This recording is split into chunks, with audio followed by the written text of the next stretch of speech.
Hello everybody, this is Toys R Us, and for this special figure showcase and review we're going to be looking at the 1992 Japanese exclusive Decepticon figure Leyland. So what we are going to do with this video, we're going to have a detailed look at him in both of his modes, help you decide how you want to display him. We're going to have a look at the accessories that come with him to help you know if yours is complete. And because he's looking so familiar, we're going to do a comparison and I'm going to give you an explanation of why he is indeed an exact redeco of the Swindle figure that we know and love from 1986. So let's have a quick look at him then. He is, as I say, his name is Leyland, and he is still part of a combiner team. The combiner team combines to form Battle Gaia. So if you've not heard of him, in Japan in 1992, they were still making Transformer figures. Now granted, they weren't making all new ones because, as I've just said, this is a redeco obviously of Bruticus. In 1992 the toy line was known as Operation Combination, and they released a lot of figures that did exactly that. They combined. We had 4 Micromaster sets, and indeed we had 2 large combiners as well. One was the redeco of Defensor, known as Guard City. There's a full video of that on this channel if you want to see. And this one, as I say, was known as Battle Gaia, and again it was just a redeco of Bruticus. Right, so let's have a look at him. The only major difference between this and Swindle is there's no cutout there, or indentation shall we say, for the rub sign. We can see we've obviously got the Decepticon logo there. We've got some totally different stickers on the back. This is quite good actually. There's no corrosion on the wheels there, and indeed this is plastic chest. It's not a metal one at all. Ooh, I think we've got the stamp there, but it doesn't matter, we can have a look at that in a bit.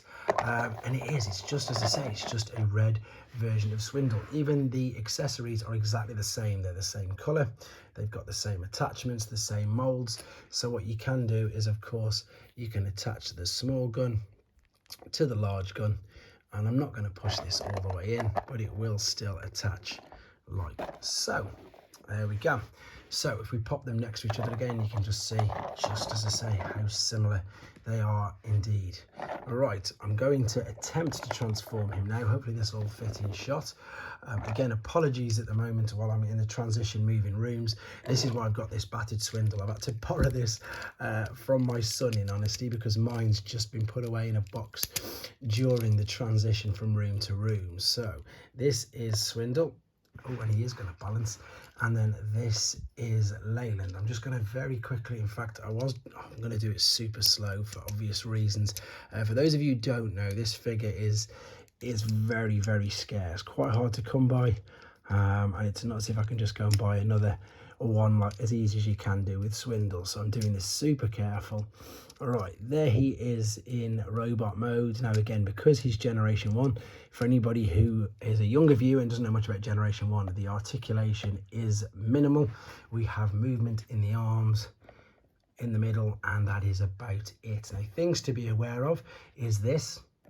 Is it going to do it? Yeah, there you go. That's what I was expecting was going to happen anyway, because this one, it's heavily play worn. And again, my son has very kindly lent me him to do this video on him. You can obviously see there's differences in the stickers. We've just got a little triangle there rather than a whole part. It doesn't look like there's any at all on what are the shins, and we've got totally different stickers there covering the stickers. Yeah, sorry, covering the screws. Again, for the accessories though, if you wanted to, he could still hold both of these, one in each hand. Now unfortunately at the moment I don't actually have all of Battle Gaia. However, I do have one other team member, and this is going to be quite interesting. How am I going to do this with the new setup I've got going? Yeah, he's not going to fit in at all. So what I have got is I've got Battle Cannon, Great Cannon, sorry, and there is actually a video of him already on this channel if you wanted to see it. So you can see him in a little bit more detail. It is just, again, a redeco of Onslaught, but a blue version known as Great Cannon. And as I say, as I continue with my quest to be able to get all of these and build them up, I'm going to be doing individual videos on them in the meantime. Okay, so to give you an idea of how big he is super small.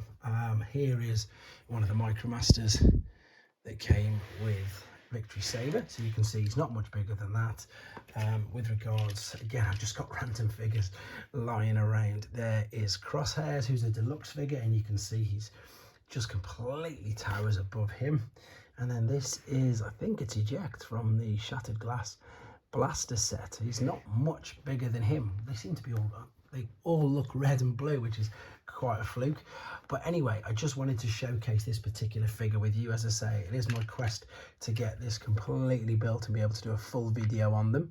If you like the look of this and if you like the sound or want to find out more about Japanese exclusives, check out the actual playlist for Japanese exclusives on this channel. In the meantime, this was Leyland, the 1992 Decepticon redeco of the 1986 Swindle figure. Thanks for watching, guys. Take care.